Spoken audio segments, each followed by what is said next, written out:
मैं colonel Sophia Qureshi और मेरे साथ विंग कमांडर व्योमिका सिंह आज आपको 6 से 7 मई 2025 की रात 1:05 से 1:30 बजे के बीच भारतीय सशस्त्र बलों द्वारा अंजाम दिए गए ऑपरेशन सिंदूर के बारे में जानकारी देंगे। ऑपरेशन सिंदूर 22 अप्रैल को पहलगाम में हुए विभत्स आतंकवादी हमले के शिकार मासूम नागरिकों व उनके परिवारों को न्याय देने के लिए लॉन्च किया गया था। इस कार्रवाई में 9 टेररिस्ट कैंप्स को टारगेट किया गया और पूरी तरह से इसे बर्बाद किया गया। पाकिस्तान में पिछले 3 दशकों से टेरर इंफ्रास्ट्रक्चर का निर्माण हो रहा है। इसमें recruitment, indoctrination centres, training areas व लॉन्च पैड शामिल थे, जो पाकिस्तान और पाक अधिकृत जम्मू कश्मीर POJK दोनों में फैले हैं। Operation Sindoor was launched by Indian Armed Forces to deliver justice to the victims of Pahalgam terror attack and their families. 9 terrorist camps were targeted and successfully destroyed. Over the last 3 decades, Pakistan has systematically built terror infrastructure. It is a complex web of recruitment and indoctrination centers, training areas for initial and refresher courses, and launch pads for handlers. These camps are located both in Pakistan as well as Pakistan-occupied Jammu and Kashmir areas. Some of the well-known training camps are located, as you can see on the screen. They are distributed from Savai Nala in the north, counting to approximately 21, ending at Bhagalpur to the south. इन लक्ष्यों का चयन विश्वसनीय intelligence सूचनाओं के आधार पर हुआ ताकि आतंक गतिविधियों की रीढ़ तोड़ी जा सके और यह खास ध्यान दिया गया कि निर्दोष नागरिकों और सिविलियन इंस्टॉलेशन को नुकसान न पहुंचे।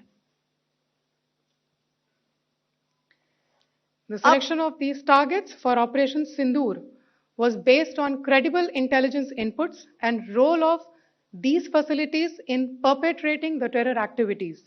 The locations were so selected to avoid damage to civilian infrastructures and loss of any civilian lives. This was done with due diligence, and the camps selected for targeting and their engagement will now be shown to you one by one. POJK के target मैं आपको बताना चाहूंगी। सबसे पहले सवाई नाला camp Muzaffarabad, जो कि POJK के लाइन ऑफ कंट्रोल से 30 किलोमीटर दूर है। यह एक लश्कर तौयबा का ट्रेनिंग सेंटर था। 20 अक्टूबर 2024 सोनमर्ग, 24 अक्टूबर 24 गुलमर्ग, 22 अप्रैल 2025 पहलगाम, इन हमलों के आतंकियों ने यहीं से प्रशिक्षण लिया था। सैयदना बिलाल कैंप मुजफ्फराबाद, यह एक जैश-ए मोहम्मद का स्टेजिंग एरिया है। यह हथियार, विस्फोटक और जंगल सर्वाइवल ट्रेनिंग का केंद्र भी था। गुलपुर कैंप कोटली, यह LOC से 30 किलोमीटर दूर था। लश्कर तौयबा का बेस था, जो रजौरी, पुंछ में सक्रिय था। 20 अप्रैल 2023 को पुंछ में और 9 जून 2024 को तीर्थ यात्रियों के बस हमले में यहीं से आतंकी को ट्रेन किया गया था।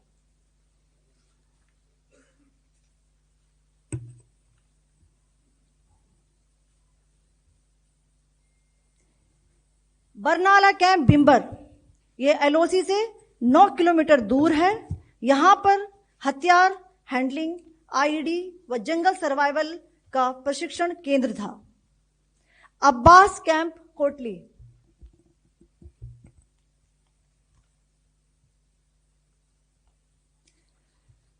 यह LOC से 13 किलोमीटर दूर है। लश्कर तौयबा का फिदाइन यहां तैयार होता था। इसकी कैपेसिटी 15 टेररिस्ट को ट्रेन करने की थी।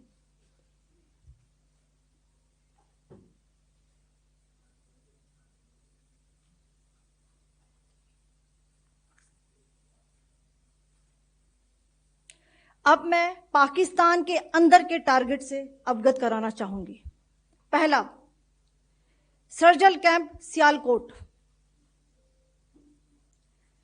यह अंतर्राष्ट्रीय सीमा से 6 किलोमीटर की दूरी पर है, सांबा कठुआ के सामने।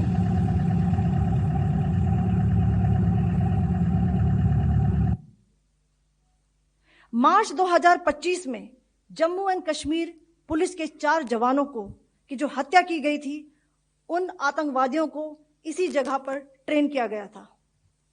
दूसरा, महमूना जाया कैंप सियालकोट। यह 18 से 12 किलोमीटर आईबी से दूर था। हिजबुल मुजाहिदीन का बहुत बड़ा कैंप था। यह कठुआ जम्मू क्षेत्र में आतंक फैलाने का नियंत्रण केंद्र था। पठानकोट एयरफोर्स बेस पर किया गया हमला भी इसी कैंप से प्लान और डायरेक्ट किया गया था। मरकज ताइबा मुरीद के, यह आईबी से 18 से 25 किलोमीटर दूरी पर है। 2008 के मुंबई हमले के आतंकी भी यहीं से प्रशिक्षित हुए थे। अजमल कसब व डेविड हेडली भी यहां ट्रेन हुए थे।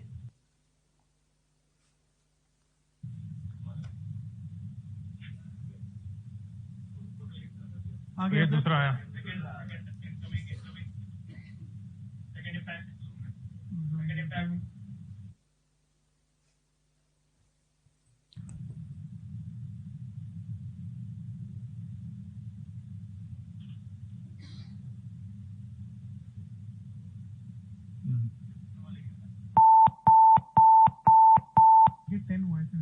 टारगेट 10 हुआ, एंक्लोजर सेम ही है। 7 it is hit the target. हाँ हाँ।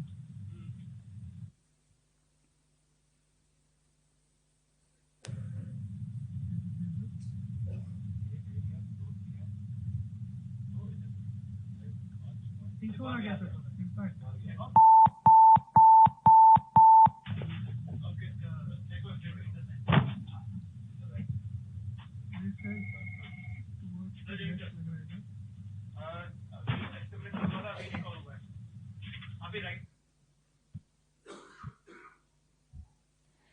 मरकज सुभान अल्लाह भावलपुर, यह इंटरनेशनल बाउंड्री से 100 किलोमीटर दूर है। जैश ए मोहम्मद का मुख्यालय था। यहां पर रिक्रूटमेंट, ट्रेनिंग व इंडोक्ट्रिनेशन का केंद्र भी था। शीर्ष आतंकी अक्सर यहां आते थे। मैं आप सबको बताना चाहती हूं कि किसी भी सैन्य ठिकाने का निशाना नहीं बनाया गया और अभी तक किसी तरह की नागरिक क्षति की रिपोर्ट नहीं है। धन्यवाद। जय Hind. The strike on the terror camps were undertaken through precision capability, as shown to you.